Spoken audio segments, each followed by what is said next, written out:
Olá, tudo bem com você? Eu sou Milton Jung e estamos aqui para mais um episódio do podcast Pacto com o Futuro. Tudo o que você precisa entender sobre ESG agora. E como sempre ao nosso lado, nós temos o Carlo Pereira, CEO do Pacto Global da ONU no Brasil. Tudo bem com você, Carlo? Tudo ótimo, Milton. Alegria estar aqui de novo. E hoje a gente vai tratar sobre salário digno. Existe o movimento Salário Digno. E para conversar conosco sobre esse assunto, nós convidamos o Estevan Sartorelli, que é da Dengo Chocolate, é cofundador e co-CEO da Dengo Chocolate. Estevan, tudo bem com você? Olá, Milton. Olá, Carlos. É um prazer estar com vocês nesse tema salário digno. E vamos explicar o que é o movimento? Você pode nos introduzir no assunto, Estevan? Sem dúvida. Esse é um movimento puxado pelo Pacto Global na Agenda da Ambição 2030 e, embora no Brasil ainda falar de salário seja tabu, nós sabemos da importância de nós promovermos renda decente para a transição socioambiental necessária. E o que é o salário digno? O salário digno é aquele salário que proporciona condições de alimentação, moradia, roupa, qualidade de vida, saúde e permite algumas despesas extraordinárias não previstas na renda mensal de uma pessoa colaboradora. Carlo, vamos trazer as suas observações primeiro sobre o movimento Salário Digno para a gente poder avançar depois do sinal aqui. Claro, Milton, obrigado. Estevan, muito bom estar aqui com você, né? O Estevan é uma referência para a gente nesse tema. E, Milton, o movimento Salário Digno, ele tem nos surpreendido muito positivamente, né? Tenho certeza que o Estevam vai concordar. Quando pensamos em trazer esse tema para ser discutido no Brasil, a gente se perguntou por muitas vezes se seria de fato um movimento ou seria uma publicação para trazer o tema inicialmente, ou se seria algum evento, alguma coisa nesse sentido, né? Porque pensávamos que as empresas não estariam maduras ainda para discutir esse tema, tá? É um tema muito novo no mundo todo, Milton, né? E aí o que acontece? A gente falou, não, já que a gente vai lançar uma série de movimentos, vamos também com movimento para esse tema. Nos surpreendeu muito positivamente. Hoje a gente tem por volta de 35 empresas que só de trabalhadores diretos, a gente está falando de mais de 200 mil pessoas e indiretos a gente chega a quase 2 milhões de pessoas, tá? Porque o compromisso está com relação não só à sua operação, mas também à sua cadeia. Então a gente ficou muito feliz, tem muitas empresas querendo discutir esse tema seriamente e se comprometendo a implementar, né? E o que eu queria, se me permite, escutar do Estevan, eu acho que a história, né, Estevan, da Dengo em si é uma história que revela muito sobre o que é o salário digno e a necessidade dessa discussão. Sem dúvida, Carlos. E é interessante que no nosso caso, a discussão de salário digno ou de renda digna, ela começou antes na cadeia do que dentro com os nossos colaboradores. A Dengo nasceu com o primeiro e principal compromisso, propósito, de gerar renda decente para pequenos e médios produtores de cacau no Brasil. E por que isso é necessário? Ainda hoje, cerca de metade dos produtores, eles vivem com menos de um salário mínimo para sustentar uma família de 3 a 4 pessoas. Isso é muito pouco e a gente precisa evoluir. E cada vez mais nós entendemos que não existirá chocolate sustentável se não existir cacau sustentável. E não existirá cacau sustentável se não existir produtor sustentável. E não vai existir produtor se não existir renda decente. E todas as outras condicionantes que a gente discute na agenda mundial do cacau, diga-se de passagem, de 75% do cacau vem da África, numa condição ainda pior do que o substrato brasileiro, é uma condição na qual nós sabemos que renda é chave para o futuro da categoria, para o futuro da cacauicultura. No Brasil, nós começamos essa discussão por meio do produtor de cacau. O principal mecanismo que a marca possui ainda hoje é o que a gente chama de um mecanismo de pagamento de prêmio de preço ao produtor. Apenas no último ano, nós pagamos ao produtor, ou ao consumirmos um Dengue, o consumidor, ele ajuda com que o produtor receba praticamente o dobro do que o pago pelo mercado de cacau. Mas mesmo assim, apenas 38% dos produtores eles passaram o que a gente chama do mínimo do living income ou a renda decente necessária. Esse processo, essa jornada, ela está apenas no começo. E por que essa discussão de renda ela é tão importante nas cadeias? Porque toda a discussão de trabalho infantil, trabalho escravo e desmatamento, ela é muito pautada como reações adversas da falta de algo que é central, que é renda. A maior parte das pessoas não faz o que faz no âmbito rural porque detestam a natureza ou porque querem colocar os seus ou os conhecidos seus em condições de exploração. Foi tempo depois apenas, Carlos, que nós entendemos a importância de não só nós promovermos renda decente para o produtor de cacau, mas trazermos essa discussão internamente para os nossos colaboradores. E uma compreensão ampliada que é necessário nós falarmos de renda decente para todos. Estevão, diferencia para mim aqui, quando a gente fala em salário no Brasil, salário mínimo e salário digno. Ótima. Essa é uma das perguntas que todo mundo que começa essa jornada se pergunta. O Carlos também aí pode contribuir com complementações, mas o salário mínimo é o que é estabelecido por lei como o mínimo que qualquer trabalhador brasileiro deveria receber. O que ocorre, Milton, é que no acumular de anos e décadas, tem ocorrido um descolamento da correção que o salário mínimo tem obtido em termos da inflação. O custo de vida ele tem ampliado muito acima do que o custo da correção do salário mínimo.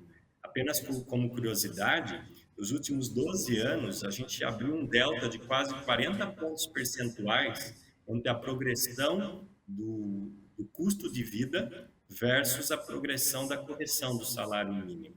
Ou seja, o salário mínimo hoje, ele não é o suficiente, ou ele não é o mínimo necessário para a pessoa levar uma vida decente. O complementaria só, Milton Estevam, né? O salário mínimo, ele é focado na subsistência de uma pessoa, né? O salário digno, ele é, como o Estevam bem trouxe no início da nossa conversa, ele é focado não só em uma pessoa, ele é focado na família, ele olha a família como um todo, e ele olha não só a subsistência, mas por conta de todos os itens que o Estevam trouxe, ele olha, na verdade, a dignidade daquela família, né? Então, todos os itens que são necessários para isso, né? Estevam, e com relação, você trouxe bastante, né, dos produtores, e aí você fez essa diferença com relação aos colaboradores da Dengo, né? Que não necessariamente estão nas mesmas regiões. E a gente sabe que cálculo, né, a metodologia ainda do salário digno é uma coisa que a gente ainda está discutindo, né, vocês estão discutindo dentro do movimento, mas tem ali uma clara definição de que você tem que olhar as diferenças regionais, né? Então, acho que seria interessante você falar um pouquinho disso, puder. Sem dúvida. O custo de vida ele varia muito entre as diferentes regiões brasileiras. E é exatamente isso que impõe a necessidade de as metodologias que existem não só serem adotadas, mas elas ganharem sofisticação. E quando nós dizemos um negócio nacional, é mais fácil. Algumas marcas que são signatárias conosco no movimento do Pacto, que têm atuação global. E essa discussão ela se torna ainda mais ampliada e mais difícil de entender de fato como que você define o que é o salário decente para cada região, para cada país em que você atua. As metodologias, sem dúvidas, elas requerem sofisticação no tempo, mas hoje elas já não são mais um impeditivo para o avanço dessa discussão. No último ano, por exemplo, nós fizemos a primeira leitura de salário digno para as pessoas colaboradoras na Dengo. E o que nós percebemos? Olha que dado interessante. E segundo a metodologia que adotamos, uma das principais regiões metropolitanas em termos de custo de vida no Brasil é a região metropolitana de São Paulo. Nós entendemos que já 99% dos nossos colaboradores, eles atingem o living income ou o salário digno necessário para viver nessa região. Mas, complementarmente, nós fizemos uma pesquisa no mesmo período dos colaboradores para entender se o que eles ganham, eles entendem ser digno o suficiente. E cerca de 40% deles, eles acham que eles não ganham o suficiente. Isso entra numa outra discussão. Salário digno, como o cara colocou, é o necessário, o mínimo necessário para você endereçar a dignidade. Mas existe uma grande discussão entre desejo e necessidade. Ou seja, o ideal não é que apenas nós tenhamos salário digno. Salário digno deveria ser a condição obrigatória de todo ser humano. Mas, acima disso, há uma discussão que não é menos importante sobre expectativa paridade social. Sem dúvida, requer a gente repensar algumas frentes, porque por meio das organizações, hoje a gente sabe, como signatários do pacto, ou mesmo como empresa B que somos, que a gente precisa repensar a lógica do mercado. Ainda nós vivemos numa lógica de mercado em que os múltiplos salariais entre o piso e o topo da organização, eles são muito discrepantes. E nós precisamos mudar isso, porque se nós não abrirmos mão de ganhos estratosféricos em algumas organizações, nós não vamos conseguir manter rentabilidade e competitividade do negócio, tendo que reposicionar a remuneração de quem se encontra na base. Estevão, com base no que você falou, nós estamos tratando também da satisfação do colaborador, do empregado, do profissional. E quando nós tratamos da satisfação, a gente não pode resumir a nossa conversa só ao salário que ele recebe. Há uma série de outros fatores dentro da empresa que precisam seguir a ideia para que ele tenha não só um salário digno, mas, acima de tudo, um trabalho digno. E esse deve ser um cuidado, imagino, que as empresas devem ter. Sem dúvida, Milton, você tocou num tema importantíssimo. Nós temos que olhar isso sobre um pacote. O salário é parte dele. Sem dúvida, há alguns elementos que nós calculamos nessa remuneração digna. E isso depende de organização a organização. Mas nós precisamos analisar sobre a questão de saúde, sobre a questão de bem-estar social, sobre a questão de equidade, segurança. Mas algo que tem ganhado muita força, Milton, nessa ampliação da experiência, principalmente no varejo, é o que nós falamos de employee experience, ou experiência do colaborador. Um colaborador que tem uma boa experiência com o negócio, com a marca, ele se engaja. E um colaborador engajado, ele traduz isso em valor, ele traduz em resultado para o negócio. Então, quando nós discutimos a pauta ampliada de ESG, de propósito, é importante a gente entender que a gente precisa valorizar as pessoas. O princípio que está por trás do salário digno é entender que isso não é um custo adicional ao negócio. Quando nós proporcionamos remuneração decente, combinada a uma experiência de valorização ao nosso colaborador, na verdade, nós estamos ampliando o engajamento dele, a produtividade dele. Isso traz resultados, isso é positivo, isso é uma lógica de prosperidade para todos, e ela é possível. Estevão, vou fazer uma pergunta que é meio inglória aqui, né? Porque, na verdade, a gente não tem estudos ainda sobre isso, né? A gente está fazendo estudos aqui, Milton e ouvintes, acho que é interessante a gente colocar, né? Para ter ideia até dessa diferença regional. Temos estudos, por exemplo, mais antigos em determinadas regiões do Brasil para um setor, por exemplo, de citrocultura, que fala no salário digno em interior de Minas Gerais, por exemplo, falando em por volta de R$ 2.500, uma pesquisa antiga. E aí o Diese faz um estudo anual, né? E aí o Diese hoje fala que salário digno na região metropolitana de São Paulo, por exemplo, seria aí de mais de R$ 5.000, né? Esse é um ponto. Agora, uma coisa, e aí a questão do porquê ser inglória, né, Estevão, que eu te perguntaria, porque quando a gente fala em salário mínimo, a gente fala na remuneração total, né? Então, a gente fala não só no quanto vai cair na conta daquela pessoa, mas a gente fala na remuneração total, ou seja, o quanto tem ali no vale alimentação, quanto vem ali vale transporte, na questão também de acessos que aquela pessoa tem, como, por exemplo, o plano de saúde, etc, etc, tá? E aí, a minha pergunta, então, Estevam, que nessas discussões que a gente tem com a liderança empresarial, muitas vezes a gente coloca o tema, o pessoal já arrepia, né? Fala, esse é um tema complicado, né? Só que daí, quando a gente vai olhar as grandes empresas, principalmente, todo o pacote de benefício ali, a gente vê que, pelo menos, as grandes empresas não estão tão distantes assim. Você concorda com isso, Estevam, ou acha que não? Concordo em parte, sim. De fato, as grandes, elas mais comumente, elas têm um pacote de benefícios, seja previdência privada, planos de saúde melhores, que às vezes é uma remuneração invisível sob o ponto de vista do colaborador, principalmente o mais jovem, que às vezes ele não requer acesso a tal suporte, ou não tem uma visão de longo prazo ainda tão destacado, tão preocupado em fazer uma previdência privada ou ter um suporte de assistência médica necessário, principalmente aqueles jovens sem filhos. Quando a gente discute a questão de experiência do colaborador, é importante a gente pesar isso sobre a ótica dele. Mais recentemente, por exemplo, algumas soluções de benefícios flexíveis têm ganhado destaque no mercado brasileiro. Por quê? Colaboradores, ocasionalmente, às vezes ele prefere ter menos um dado benefício e retirar isso como benefício outro. Isso amplia uma agenda.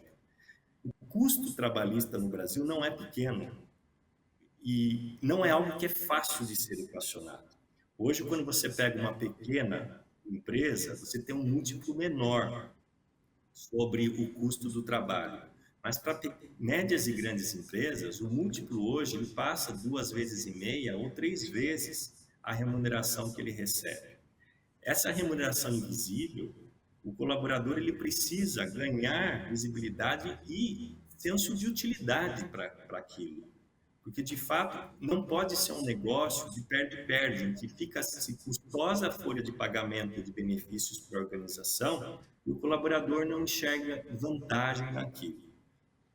Quanto à discussão, Paulo, das metodologias, o que a gente tem percebido é que elas têm suas disparidades, mas que elas caminham muito em breve para ter uma mediana muito parecida. Quando você coloca, por exemplo, a fonte do DIEESE versus, por exemplo, outras metodologias internacionais, às vezes é um fator como o número de pessoas remuneradas por domicílio que fazem com que o salário necessário tenha uma pequena diferença. O tema é recente, como você colocou. As áreas de pessoas de cultura, das organizações signatadas ou não, têm se preocupado cada vez mais em entender e procurar diminuir esses gaps, mas é crescente, isso é positivo, o despertar para entender se daquilo que a gente proporciona como benefício ao colaborador, de fato ele entende como utilidade. Carlos Pereira, estamos chegando aqui à parte final desse nosso podcast. A gente poderia talvez olhar assim, quais são as perspectivas que nós temos com essa nossa meta de 2030 dentro da discussão do salário digno? Claro, claro, Milton. E eu, inclusive, estava pensando nisso. Ia jogar até para o Estevam essa questão, né? Estevam, a gente mirou ali em alguma coisa, né? Porque, de novo, até a metodologia ainda sendo criada, né? Então, não se tem clareza, né, de tudo que a gente pode e deve fazer nesse tema. E você bem comentou, né? Quando a gente fala em remuneração digna, né, renda digna, a gente está trabalhando não só a dignidade ali da pessoa, mas também questões ambientais, questões outras, né, que têm uma associação direta com a renda digna daquela família, né? Então, o que eu queria entender, porque como a gente concordou aqui, né, falou, olha, parece que com relação a grandes empresas, pode ser que o tema esteja relativamente bem equacionado. A gente não está falando só nos funcionários próprios, falamos também na cadeia, né? E fora isso também, claro, vai gerar, imagino eu, toda uma comoção, né, no mercado como um todo, também nas pequenas empresas, com relação a esse tema. Onde você acha que a gente pode chegar com essa discussão toda no Brasil? É interessante essa pergunta, porque muito desse tema ainda a gente acha que ele é pautado para grandes empresas. E não significa que é mais fácil para a grande. A grande tem desafios pela complexidade, pelo número de colaboradores ampliados também. Acho que começar certo pelo começo é a melhor forma, mesmo você sendo pequeno. Acho que uma mudança central aí, Carlos, como a gente já falou, é nós deixarmos de olhar salário como apenas custo. Vou trazer dois exemplos para você. A valorização que a gente promove do produtor e do colaborador. Na valorização do produtor, você cria uma relação mais fiel, de longo prazo. E ele privilegia o fornecimento de um cacau de mais alta qualidade para dentro.